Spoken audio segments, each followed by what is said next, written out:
겠습니다. 고린도전서 6장 1절에서 11절까지입니다. 고린도전서 6장 1절에서 11절까지 한 절씩 나누어 읽겠습니다.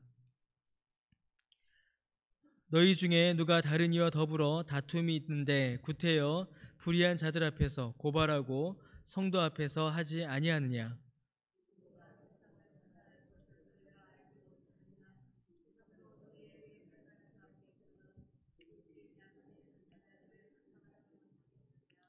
우리가 천사를 판단할 것을 너희가 알지 못하느냐? 그러하거든 하물며 세상 일이랴.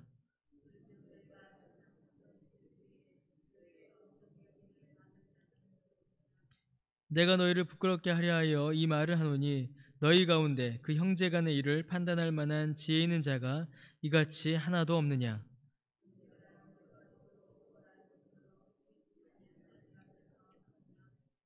너희가 피차 고발함으로 너희 가운데 이미 뚜렷한 허물이 있나니 차라리 불의를 당하는 것이 낫지 아니하며 차라리 속는 것이 낫지 아니하냐?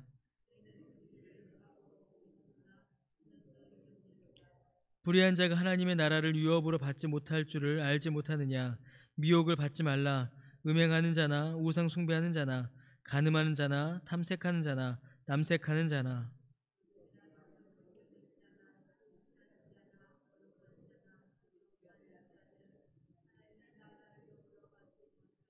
함께 읽습니다. 너희 중에 이와 같은 자들이 있더니 주 예수 그리스도의 이름과 우리 하나님의 성령 안에서 씻음과 거룩함과 의롭다 하심을 받았느니라. 아멘.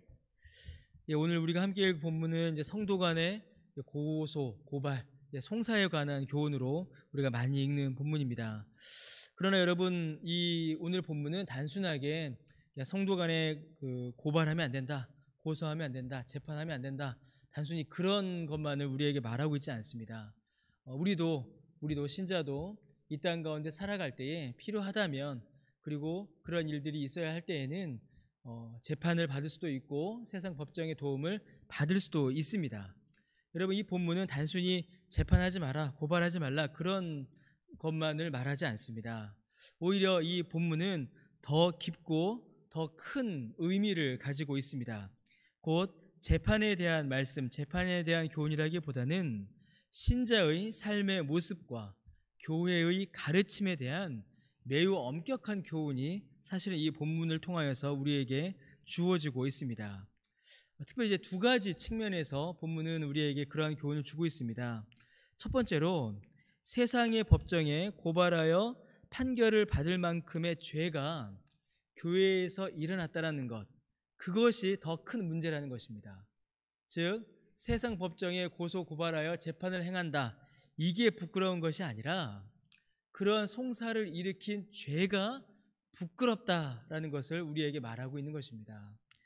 1절에 보시면요, 구태여 불의한 자들 앞에서 고발했다라고 되어 있고요, 또 8절에 보시니까 너희는 불을 행하고 속인다, 이렇게 이야기를 하고 있습니다. 곧 이 재판의 문제를 불의, 거룩하지 않은 행실의 문제로 본문은 다루고 있다라는 것입니다. 믿음에 합당한 삶을 살지 못하였기에 세상도 하지 않는 악한 일들을 교회가 저질렀고 그것으로 재판을 받으니 그 죄 자체가 부끄러움이요 수치, 교회가 또 신자가 행한 수치다라는 것을 본문은 우리에게 말하고 있습니다.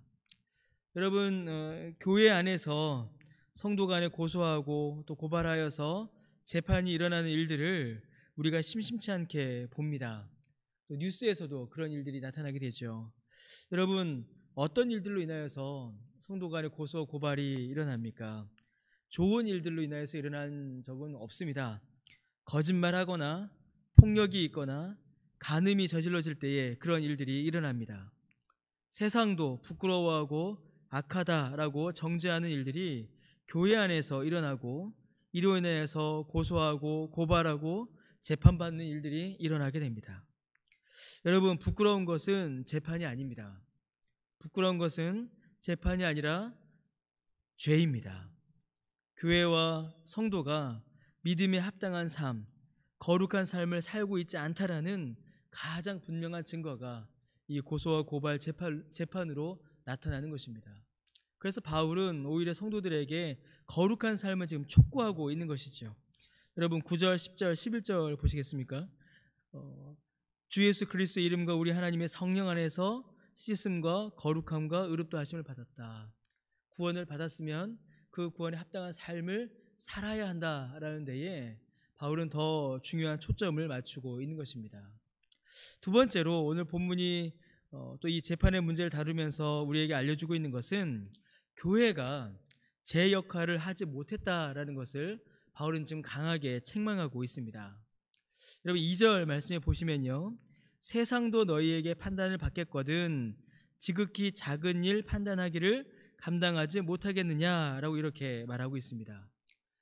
이런 악행의 일들, 성도 간의 갈등의 문제가 나타났을 때에 교회가 그것조차 감당하지 못하느냐, 그것조차 판단하여서 재판하지 못하느냐, 그렇게 지금 교회를 책망하고 있는 것입니다. 5절 말씀에 좀 더 강하게 나오죠. 그 형제 간의 일을 판단할 만한 지혜 있는 자가 이같이 하나도 없느냐라고 이렇게 지금 교회를 책망하고 있습니다.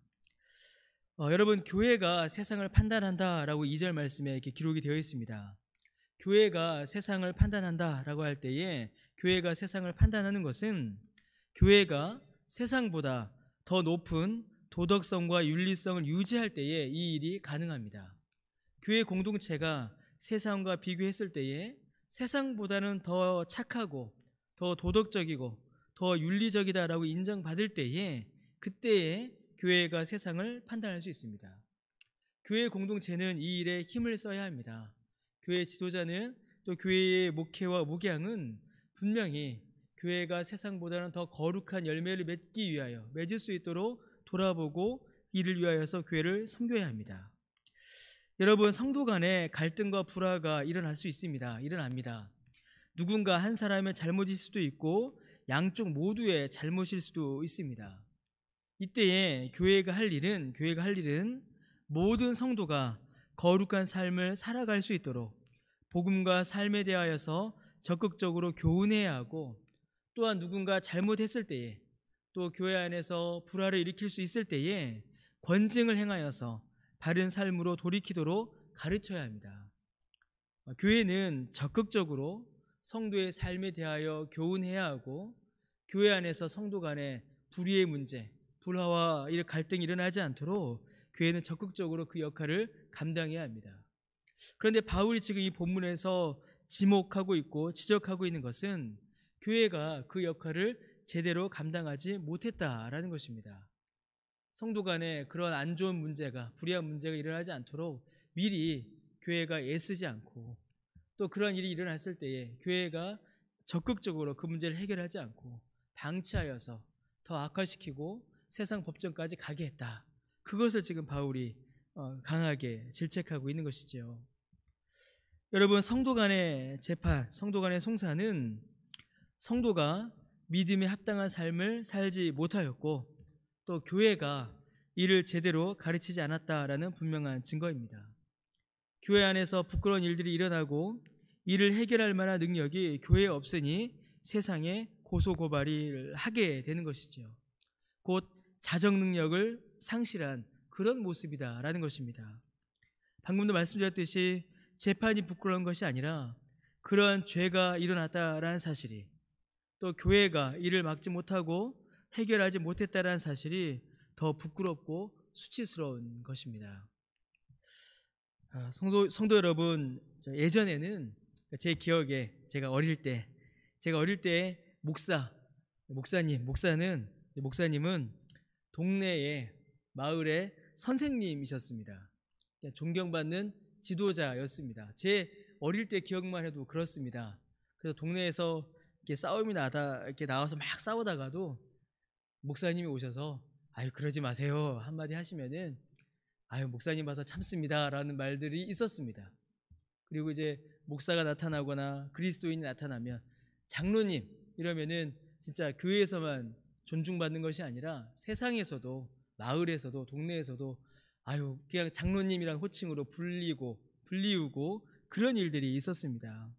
왜냐하면 그만큼 삶이 그 신앙의 모습을 보여줬고 증거했기 때문이죠.